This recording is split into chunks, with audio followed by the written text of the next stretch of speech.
Hi guys, good morning sa inyong lahat. So, may meron po akong inayos na higaan. Walaan nyo kung ano po yung hihiga dyan guys. Charot!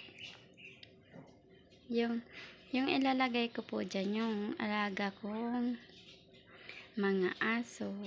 Kasi ngayon ko lang po sila maaayos. So, yan po yung higaan na nila ngayon.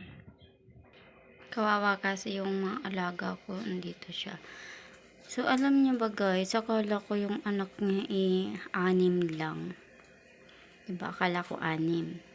So, ngayon guys, naging 8 na po siya ngayon. Yan po yung mga anakis niya. So, ito na sila guys. O, diba? 8 po sila.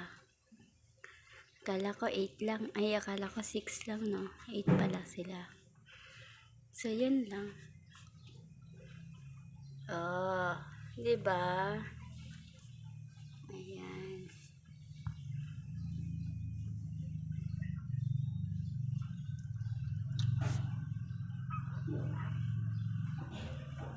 Ito ata yung bunso.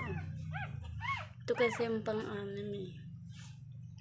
Tapos nadagdagan na. Yan lang guys.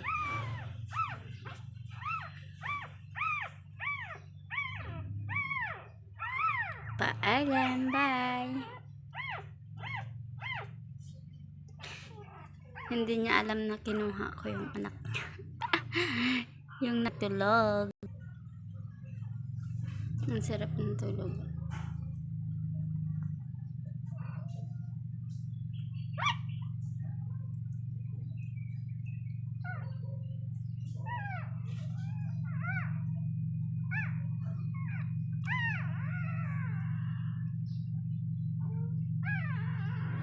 Nananaginip sila.